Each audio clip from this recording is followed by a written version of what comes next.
In a world where the powers of the dormant demon lord created dungeons all around the world, and adventure parties live stream their dungeon runs, Yuke is a mage and a member of a rank party named Thunderpike. All their members are strong, and they easily clear all the dungeons they enter. However, not everything is well with their teamwork once they are outside of the dungeon. Yuke feels like he is not being paid fairly for his work, and after a successful mission, he tells his party members that he is going to quit Thunderpike. The party leader Simon and the other members tell him to stop being such a whiny because he doesn't even join the fight and just stays in the rear, burning through their items and scrolls. They claim that they will be fine without his little support, and that is the final nail in the coffin. Yuke finishes his drink and then declares that he is going to quit the party forever, and they can go and shove their rank tag up their butt. The next day, Yuke goes to the Adventurer Guild to register himself as unemployed. Just as he finishes filling the form and hands it to the receptionist, a redhead hoe suddenly lunges at him and hugs him tightly. She calls him teacher, and when Yuke sees her, he recognizes her as Marina, a sword mage whom he guided before she took her adventure test. Marina thanks Yuke for helping her earlier, and he asks how things are going for her. She tells him that everything is going well, and then learns that he is on the job market right now. Marina gets really excited on hearing that, and this thirsty bitch immediately asks Yuke to join their party. Yuke goes to meet with her party members, who were also his students along with Marina. The Elf Ranger Silk and the Priestess Rain are both glad to hear that Yuke is interested in joining their party, but they ask him if he is fine joining a D-rank party that is just starting its career. Yuke tells them that he is fine with that because hustling like a rank parties is not for him anymore. He says that for difficult quests and dungeons, he used to invest a lot of money in consumable items, so he didn't earn much. But with D-rank quests, he will be able to save a ton. With that, Yuke officially joins their party, and learns that the girls were planning to complete a quest to mine some magic iron ore today. They head to the dungeon to mine the magic ore, and Yuke feels nostalgic remembering how his journey began. He tells the girls that they can easily find the magic ore on the 6th floor of the dungeon, but they tell him that they are afraid of fighting the boss monster on the 5th floor, so they'll pass. Yuke suggests they can try looking for the ore on the 4th floor first, and they head into the dungeon. Marina has brought her grandpa's walking stick along to search for traps, but that is slowing down their pace, so Yuke decides to take the lead. He shows the girls a magic lantern that can easily detect any low-level traps, and because of that, they quickly explore the dungeon. Yuke begins recalling how this was the first dungeon he visited along with his former party Thunderpike 5 years ago, and their warrior was seriously wounded by the traps. Suddenly, he senses a monster and tells the girls to get ready to fight. They reach a room where wolf monkeys are waiting for them. Silk shoots down one of them quickly, and then Marina rushes ahead to deal with the other two. Yuke casts physical enchantment magic on her to greatly improve her abilities, and then snares the monsters to stop them. Marina easily cuts through the two monsters, and she is shocked to realize how easy it was with Yuke's magic. He tells her that he cast 3 types of enchantment spells on her at once, and everyone is impressed because doing 3 spells at once needs a lot of skill. Soon, they reach the entrance of the 2nd floor, and after checking their equipment and stamina, they head downstairs. Suddenly, a group of zombie miners attack them, and it is Rain's turn to deal with them. Silk and Marina try to fight against the zombies to buy time for her to finish her incantation, and Yuke casts a protective spell on everyone so that the zombies can't even come close. This gives Rain enough time to complete her spell, and she blows away all the zombies with her holy magic. Everyone starts praising her, and Yuke remarks that using holy magic on such a scale costs a lot of mana. He uses a skill called Refresh Mana on Rain to charge up her mana reserves, and she is astonished to learn that Yuke can use it. She tells her friends that it is a rare spell that only red mages like Yuke can use, and with just this spell, one can instantly be admitted to an A-rank party. They are all amazed, and Yuke tries acting down to earth by saying that he is nothing special. They walk ahead, and he keeps pouring holy water on the ground so that the zombies don't attack them after being revived. Silk thinks that it is going to be really expensive, and they don't have the budget for that, but Yuke tells her to relax because he brewed it himself. This shocks Rain because Yuke is not even a priest, but he replies that he can use the purified ashes of the zombies to make holy water using alchemy. Soon, they reach the 4th floor, and Yuke says that they can find the magic ore on this floor. But before going any deeper, he wants everyone to rebuild their stamina by eating something. For that, he pulls out a whole ass stove from his magic bag, which makes the girls excited. Yuk tells them that if they work hard, they can afford their own magic bag someday. He begins cooking egg and bacon for them, and then pulls out a magic pot that magically creates seafood soup for them. The housewife inside Rain gets wetter than the soup itself on seeing a pot that cooks food itself, and Yuk says that he found it in a high-level dungeon and it cost a lot to be repaired. After that, they start eating, and Silk notices that the food has extra mana. Yuk tells her that cooking is basically alchemy, and he put extra effort to empower them for mining the ore later.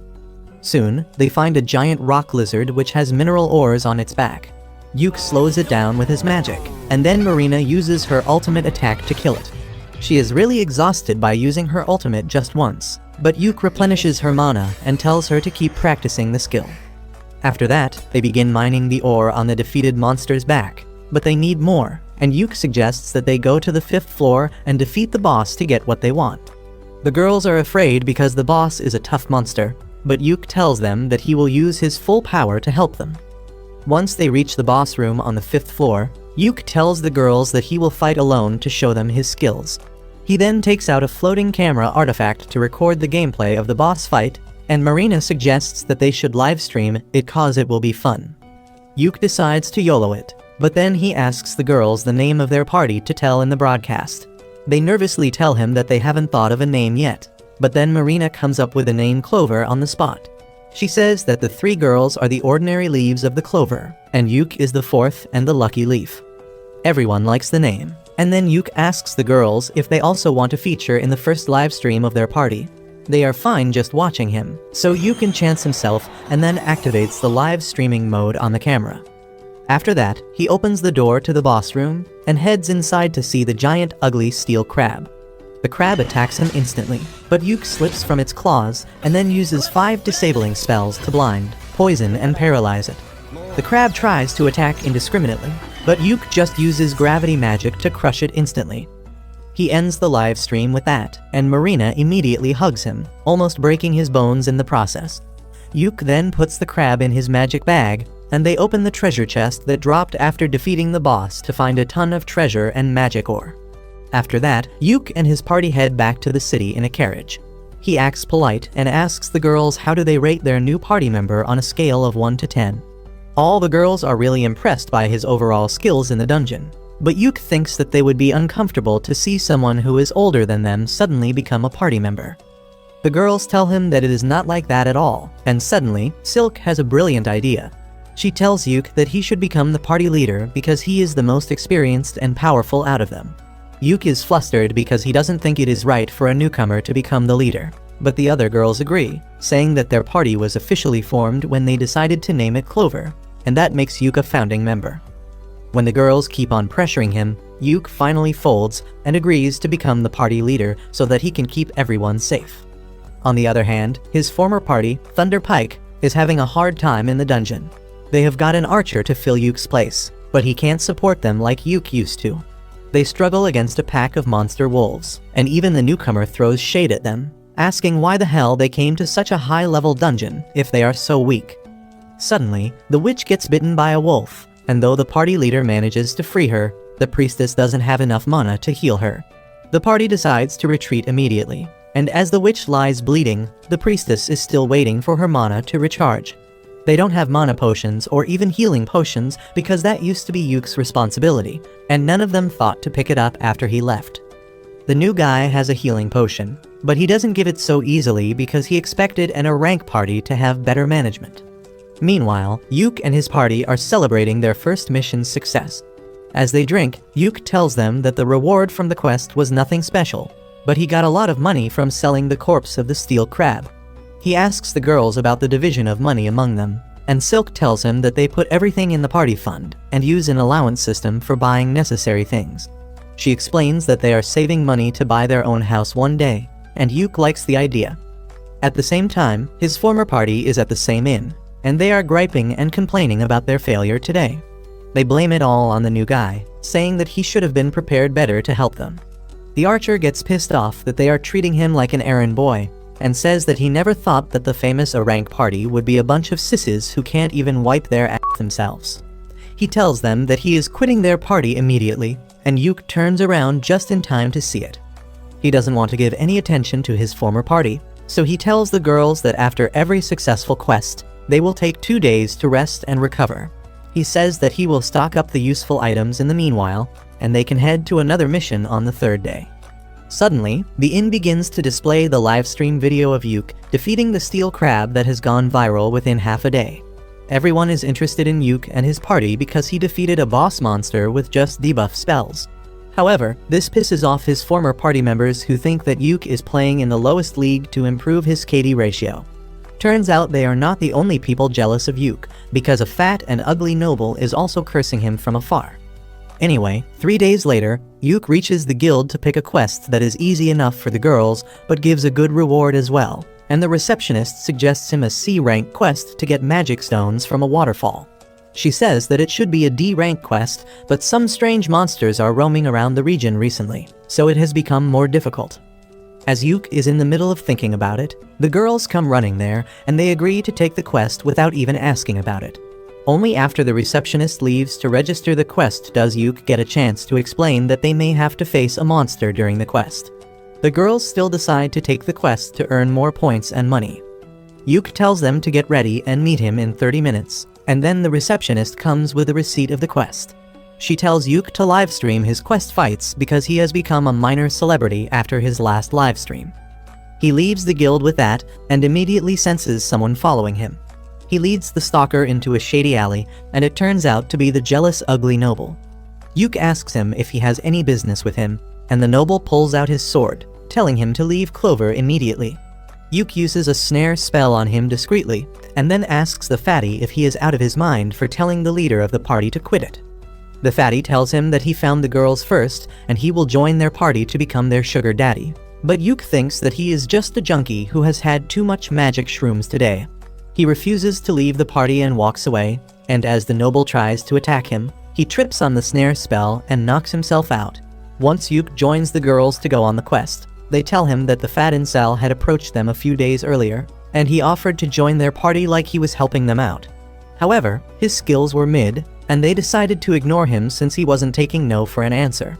Yuk also thinks that the guy must be dumb if he can draw his sword so casually in the streets, and he decides to report him to the guild once they return. After that, Yuk brings up the topic of their quest, and says that while the quest is really simple, they may have to deal with some wild beast-type monster. The girls tell him that they have been to the area around 2 months ago, but they didn't face any monsters back then, and there were no ordinary animals around either. The second part worries Yuk, and he says that the only reason all animals run away from the forest is because of a strong monster. He tells the girls that the monster was present in the forest that time too, but they were lucky enough not to encounter it. He says that as soon as they reach the forest, he will start recording everything, and if they run into the monster, he will live stream it. It will be the best if they win, but if they lose and have to run away, he wants the video to be live so that the guild can see them and send help on time. Soon, they reach the forest and Yuk starts recording as they walk inside. He walks at the end of the group because wild beasts attack any group from behind, and tells the girls not to worry about him because he is wearing a special warlock armor that gives him very high defense stats.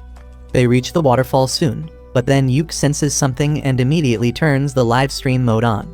Just 1 second later, the monster terrorizing the forest comes out, and to Yuk's horror, it is a high-ranking monster called the Zarnag, which is found in the deepest level of high-ranking dungeons. Everyone panics on hearing that, and Yuk steps in front of the girls. He tells them that they need to escape immediately, because they will die if they fight against the Zarnag. He decides to stay back and stop it till the girls reach safety, and the guild sends backup. But suddenly, Marina draws her sword, telling Yuk that she isn't leaving him behind. Silk and Rain also agree with her, and they begin using their abilities to slow down the monster so that they can kill it. Yuk has no choice but to let them in on the action, so he first enchants their physical abilities. Marina rushes ahead to stop the monster while Rain chants her spell, but she gets slapped away. Yuk tries to stun the monster with lightning magic and then casts multiple debuffs on it, but despite that, it doesn't seem to slow down. Yuk realizes that it is a special monster, and he asks Marina to buy him some time so he can use a very powerful spell. Marina begins fighting against the monster, and then Silk calls the forest dryads for help and binds the monster with vines. As the two girls try their best to stall the monster, Yuke finishes chanting his tier 5 spell, Prismatic Arrow. He tells Marina to get back before he shoots it at the monster with devastating power. As the prismatic arrow hits the monster, it groans in pain, but nothing more happens. Yuke thinks that he failed to do any damage, but as the monster charges towards them, a black liquid starts coming out from all its holes. The monster seems weakened by his attack, but it is still strong enough to attack them, so Rain decides to finish it with a powerful magic attack. She uses the tier 5 spell Thunderbolt to hit the monster, but despite that, it doesn't go down. However, Yuke realizes that the monster has been stunned by the strong attacks it took, and this is the perfect chance to finish it off. He tells Marina to go ahead and kill the monster, and she dashes towards it, activating her ultimate skill just as Yuke enchants her sword to land a critical hit. The monster's head falls into the river as the sky clears, and it releases a fountain of blood. Everyone is relieved at this, and then Yuke remembers that he was live streaming this fight. He thanks all the viewers for watching the fight till the end, and then ends the stream. The video is an instant hit in the city, and the popularity of the Clover Party rises further. But the leader of Yuke's former party is pissed because of that. Meanwhile, Yuke is feeling dizzy after using too much mana in the fight earlier. Behind him, the girls are excitedly chatting about their fight, and Yuke thinks that this video will give their careers a huge boost. He approaches them, congratulating them for the successful mission, but adds that he is going to spank them for not listening to his orders earlier. The girls confront him, saying that they are going to lecture him too because he was planning to sacrifice himself just now, and they won't have allowed that to happen in any case. Yuke realizes that this is a 1 versus 3 match and he can't win against the girls, so he says that they will review the mistakes they made later. Soon, they reach the lake where they are supposed to complete their mission, but the girls get in the mood for a swim. Yuke tells them to take a dip in the time he sets up camp. As he hears the girls happily splashing around, he remembers how he was training them to be adventurers just 6 months ago. He kept telling them about the ways in which they could improve themselves and their party, but he always had the feeling that they would make a great team. He is still surprised by the fact that he ended up in the same party as them and thinks that life is too uncertain. A few days later, Yuke and the girls are summoned by the guild master, and the girls are anxious about the meeting. Yuke believes that the guild master wants to talk about the high-level monster they defeated in the forest, because a dangerous quest like that should not have been given to a D-rank party like them. He thinks that normally, any guild master would praise them, but he knows the old man in charge of this place is not normal. Just then, Guild Master Benwood arrives there, and he immediately confronts Yuke, telling him that he has really done something troublesome this time. Yuke tells him that it is not his fault, and Benwood sternly asks him to tell him the things that he didn't mention in the report. His tone scares the girls and Yuke lashes out at the old man for intimidating them. However, that was what the guild master was waiting for, and he tells Yuke that he should have stopped talking politely earlier if he wanted him to stop acting scary. Benwood then sits down and tells everyone to take a seat too. He asks Yuke to answer his question now, and tell him what he thinks about the monster that he encountered in the forest. Yuke tells him that the signs point to it being an overflow, but not the one you will find on Anime. Benwood grows concerned on hearing that and tells the receptionist to generate an investigation quest. Meanwhile, Marina asks Yuke about overflow, and he explains that it happens when a catalyst causes monsters to come out of dungeons.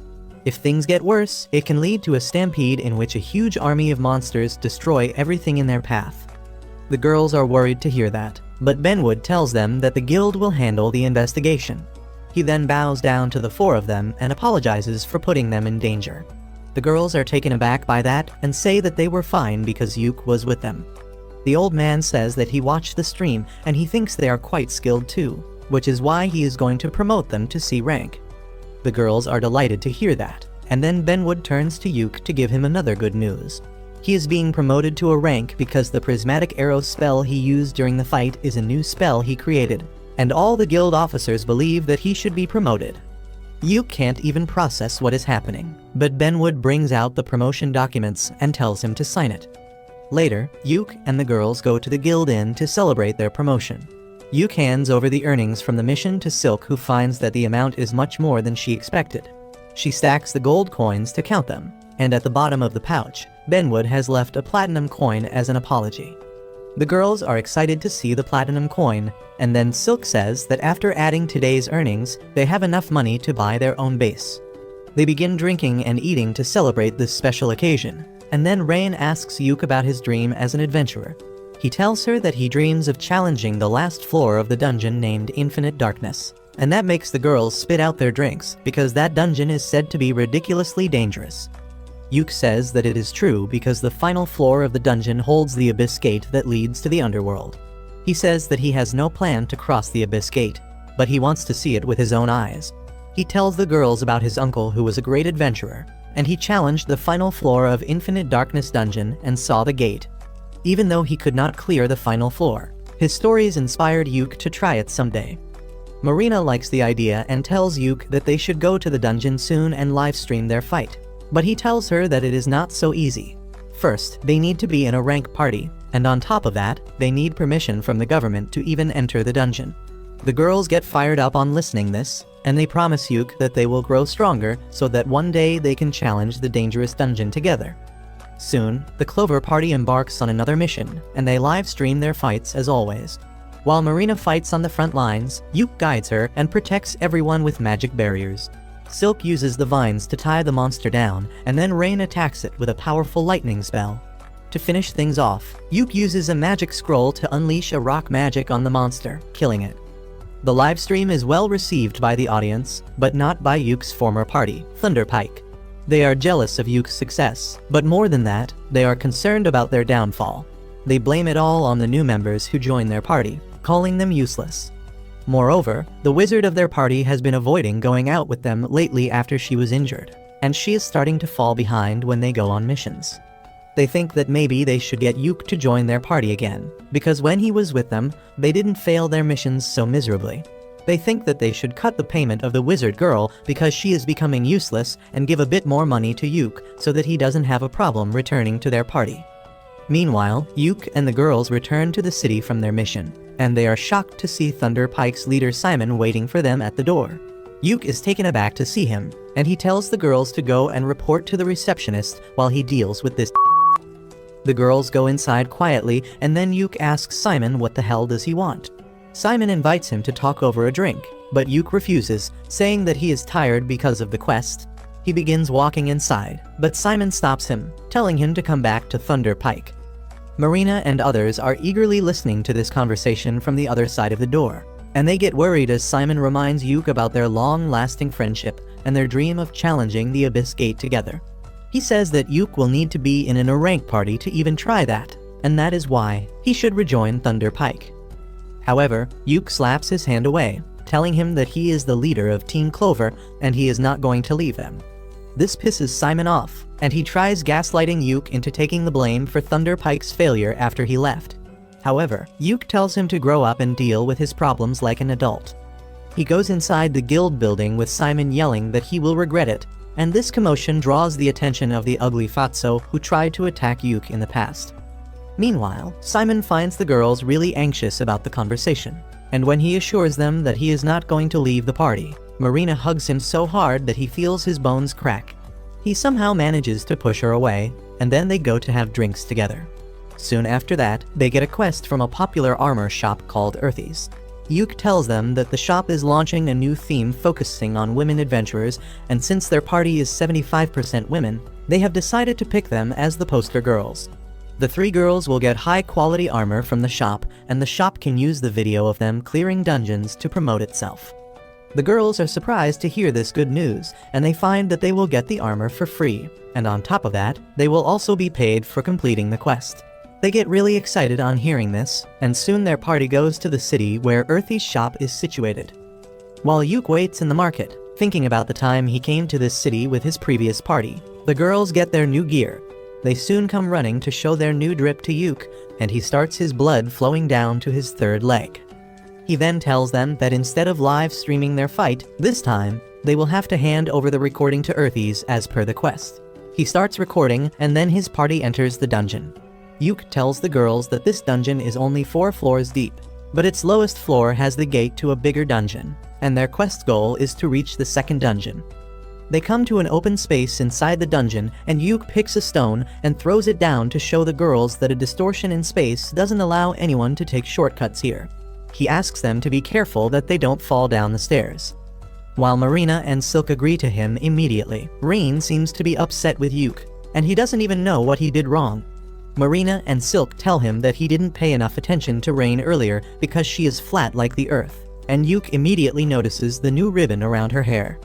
He tells Rain that she looks cute because her ribbon matches her hair color, and this needy hoe gets flustered and immediately hugs him. With that, they get down to the next floor of the dungeon, and Yuk soon detects a trap using his magic lantern.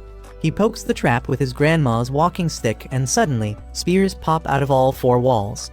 They pass through the gap between the spears and soon encounter the first monster of the dungeon. It is a group of orcs, and Silk furiously draws her bow because elves hate orcs like Christians hate gays. Yuk tells her to calm down because her anger can break their formation, but assures her that they will completely wipe out those ugly monsters. He assesses that the orcs look like low-level soldiers, but they look more organized than he expected. He tells Rain to charge up a powerful magic attack to hit all of them at once, and then tells the other 2 girls to get ready to finish the ones left at last. Yuk casts enchantment magic on everyone, and then Rain shoots a powerful fire attack at them, burning the orcs. Next, Yuk uses a magic scroll to crush them with heavy rocks, and Silk supports him by shooting the orcs. They manage to take down 2 of them, and the remaining 2 orcs rush towards them. Yuk uses paralysis debuff to slow them down, and then Marina charges ahead, using her ultimate move to defeat 1 orc. Silk shoots the other orc to keep it busy in the meantime, and then Marina attacks it too, splitting its head open with 1 strike. Yuk goes over to the dead orcs to collect their magic stones, and he asks Silk if she has calmed down now. She apologizes for getting tense on seeing the orcs, but Yuk understands that it is a part of her elf DNA. Silk is happy to hear this, and just then Marina comes there with a damaged scroll she found with one of the orcs. Yuk finds that it is an artifact that can reveal hidden abilities of an adventurer.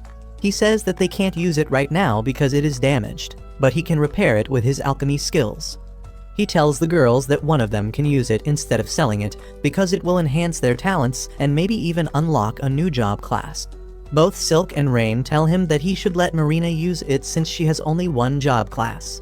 As Marina is daydreaming about what job she will get, a treasure chest suddenly appears before them as a reward for defeating the orcs. Later, as they take a lunch break, they find that the treasure chest had a magic bag inside it, and everyone decides to give it to Rain because supporters like her need it more. After that, they head to the 4th floor of the dungeon, and Yuk tells the girls that the entrance to the 2nd dungeon used to be guarded by a boss monster, but it has been many years since one was last seen. The girls ask him more about the boss monster, and he tells them about the Shadow Stalker, a monster that appeared to be made from pure darkness. Marina spots something exactly like that in the distance and asks Yuk if he is talking about that, and he is stunned to see that there is a real Shadow Stalker in the dungeon. He focuses his camera on it because Shadow Stalkers are really rare to find. He thinks that the Shadow Stalker won't reach them quickly because no one can just jump down from a higher floor. But the boss monster decides to prove that he is built different. He jumps down and shatters the invisible barrier that prevents anything from taking a shortcut. Yuk panics and realizes that they have no choice but to fight. He immediately pulls out a scroll to cast multiple enchantments on the girls, but the boss monster sends a dark wave towards Marina, shattering her barrier and knocking her out. While Rain heals her, Yuk and Silk take a stand against the Shadow Stalker. Yuk charges at it, and as the monster destroys his barrier, he understands that it can destroy magical shields. He uses an illusion spell to distract the boss monster with a clone while he reaches behind it, and then puts 3 offensive enchantments on his sword to attack. However, just as he is about to hit the boss monster, it uses a curse spell to completely freeze his body. Yuk realizes that this monster is really strong and intelligent, and they have no way to beat it. He wants to tell the girls to run away, but his body is frozen and he can't even utter a word. The girls panic on seeing their leader being taken down, and then the Shadow Stalker sends a dark storm towards them. Rain blocks it with a holy shield, and then Silk summons strong vines to attack the boss monster. It dodges everything and then attacks Silk from behind while Rain is busy trying to revive Yuk. Luckily, Marina is back in action. Silk takes the command in Yuk's absence and tells Rain to enchant Marina's sword with Holy Element. Rain does that, and Marina tries to attack the boss monster from up close, but it keeps dodging everything. Rain uses a wide-range spell to attack him, but the boss disappears and then appears near Marina and Rain, injuring them with his sharp claws. Next, he uses powerful magic to shoot dark magic beams at the girls from all sides. But just as all hope seems lost, Yuke comes back to his senses and uses a scroll that creates a holy shield around them. He throws away the high-level artifact that protected him from lethal damage and tells the Shadow Stalker that it will pay for hurting his girls. He immediately casts 1,000 snare circles on the ground, and no matter how hard the monster tries, he cannot avoid them all. He keeps slipping, and then Yuke uses all the debuff spells he knows to weaken it. He then uses a healing spell to get all the girls in peak shape. Next, Silk uses a tier 4 spell to bind the boss monster in strong vines, and then produces sharp thorns to pierce it all over. After that, Marina attacks it with her ultimate move, and finally, Rain casts the purification magic to exorcise the monster made of darkness. The fight is over with that, and Marina immediately runs to hug Yuke and crush his ribs. After that, Yuke asks Rain what did she learn about the Shadow Stalker from this fight, and she reveals that he was a zombie with an incredibly dense mana that should not be possible naturally. She believes that this is the clear sign of an overflow, and everyone gets worried. Marina and Silk suggest that they should start a live stream to inform everyone about it, but Yuke is against that. He says that they are wearing armor that has not been made public yet, so if they reveal it without the permission of their client, it would be problematic. He thinks that they should just reach the second dungeon and complete their quest so that they can inform the guild about it quickly. He starts moving ahead, but Rain stops him and heals the injury on his face before they continue their quest. They soon come to the gate to the second dungeon and end their mission by touching it. Later, they return to the city, and Yuke reports to the guild about the existence of the Shadow Stalker. He comes out to tell the girls that they can be interviewed later, so they will stay in this city for a few more days.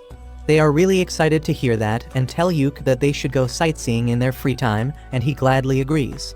On the other side, Yuke's former party, Thunder Pike, is having a hard time ever since he left. They complain about eating dried food because when Yuke was with them, they could eat something new each time because of his magic pot.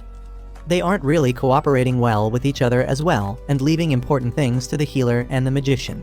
On top of that, the magician is being treated like an errand girl, and everyone tells her to learn some useful skills because she is too weak and can't contribute much to the fight. Anyway, she turns on the live stream before their party heads into the dungeon, but within a couple of hours, they return to the guild after failing the mission. The receptionist smiles as she tells them that they have been failing a lot recently, and if that continues, they might get demoted. This infuriates Simon, but the receptionist stands on business and tells him to take easier jobs to save his party's name. After that, they start drinking and eating, and the magician girl Jamie sits at a separate table. The big warrior is furious that the receptionist talked about demoting them, but Simon says that she was right because they can't take high-level quests with just the 4 of them. The healer tells him to find another party member in that case because that is his job as a leader. The 3 of them quickly come to the conclusion that they need Yuke back in their team at all costs, but they don't know what they can do to make him come back. Simon, being Yuke's childhood friend, knows that he won't return so easily, and if they want to attract his attention, they need something that will convince him. He says that if they want to get Yuke interested, they will need to challenge the Infinite Darkness dungeon because that has been his goal since the beginning. He believes that if they do a joint quest with other parties, they can attract Yuke. Simon says that they just have to pretend to be serious about it because Yuke won't be able to think properly on hearing their offer to join them. The warrior and the healer agree with him, but the magician Jamie is really disappointed by how low her party has fallen. On the other hand, Yuke and his girls are back in the city after their successful quest. As they take a stroll through the market, everyone recognizes the girls because they were in the ad video released by the popular armor brand Earthies, but some butthurt men are jealous of them as well. Anyway, they are out on a mission to find a house to rent for their party. Their broker takes them to a house in the suburbs first, but Yuke turns it down because it doesn't look too safe for women.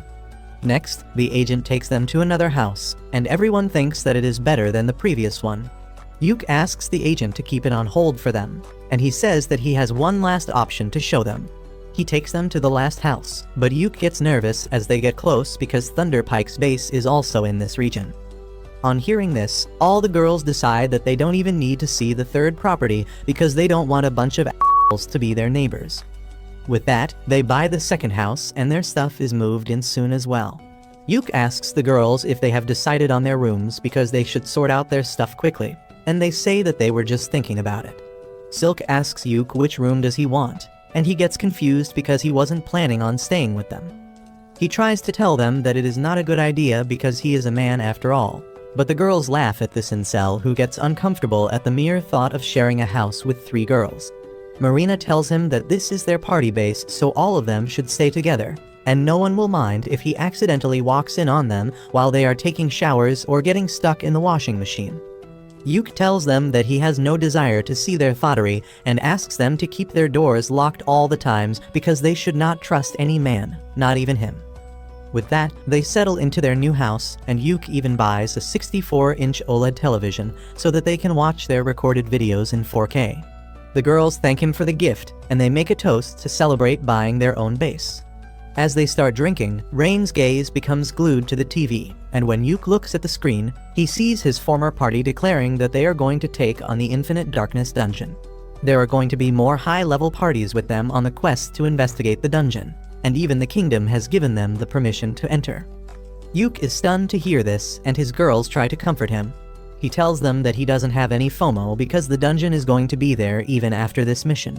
He says that he wants to explore the bottom floor of the dungeon and reach the Abyss Gate, but now he wants to do it with his girls. He tells them that they don't need to worry about anything, because they will reach the dungeon one day, and then they will live stream their greatest adventure. As they start eating and drinking again, a letter slips in through the door and Yuk finds that it is from the guild. He goes there immediately, and the receptionist gives him an invitation letter from Thunder Pike, who wants him to join their party for the exploration of the Infinite Darkness dungeon. They promise to make him a permanent member after the quest, but Yuk wants nothing from them, and he asks the receptionist to reject the invitation on his behalf. After that, Yuk and Rain go grocery shopping, but Simon finds them there. He is furious because Yuk denied the invitation to join their party and asks if he has forgotten his dream to explore the dungeon. Yuk remains calm and tells him that he is proud that his former party is going to explore the hardest dungeon and wishes him all the best. Simon loses his cool and says that their plan needs him to be in the party, but Yuk refuses again. Simon tries to intimidate him by shouting, but Yuk tells him to use his brain for once. He reminds him that sending a request to someone who is already in a party is considered bad manners, and he is free to refuse any requests. The asshole knight blames Yuk for everything their party has gone through after he left, but that was the final straw. Yuk can't take it anymore and tells him that leaving the party was the best decision he ever made. He begins yelling at Simon, reminding that he dumped all the tasks that didn't involve fighting on him. He says that the party had it really easy because he was doing all the important work, but they never valued his contribution. Simon is taken aback by his rage, but then Rain holds Yuk's hand, calming him down. Simon tries to convince Yuk to return, promising that things will be different this time, but Yuk replies that it is too late. He says that he is going to stick with his party Clover, and whatever happens to Thunder Pike doesn't concern him. Yuk walks away holding Rain's hand and Simon curses him, saying that they will manage it even without him. 2 weeks later, Yuk is summoned by the guild master who tells him about the abnormalities in dungeons all around the region, which clearly signals a stampede. The guild master says that even the royal scholars think the same, and the reason they gave permission to investigate the Infinite Darkness dungeon was because of this. Yuk realizes that the situation is a lot more serious than he thought, and then the guild master says that he has a quest for his party. He wants them to investigate the Infinite Darkness dungeon, and Yuk immediately shoots down the idea because it is too dangerous. He says that Thunder Pike and other rank parties are strong enough to do the quest on their own, but the guild master informs him that 2 of the parties, including Thunder Pike, have backed out. He then gives Yuk a report about the only recorded log of the Infinite Darkness dungeon, reminding him of his dream to reach the bottom of the dungeon. The guild master tells him that they need someone as skilled and resourceful as him to take charge of this investigation. The old man then gives Yuk a scroll of exit, a super rare item that can teleport one out of the dungeon. Yuk asks why is he so insistent on him to take the mission, and he replies that he is the only person whose information he can trust. Just then, the receptionist comes there and hands over the official quest letter from the king to Yuk. He realizes that it will be tough to turn down the mission now, and tells the guildmaster that he will consult his party members before giving a final answer. Once he reaches home, he explains everything to the girls and says that they should turn down the request because it is too dangerous and they are not prepared for it. The girls, however, think that they have the latest equipment, and with some luck, they can manage to investigate the dungeon. Yuke is still not convinced because he is scared of losing them, and Rain hugs him, asking him to show more trust in them. The other girls also tell him to stop hesitating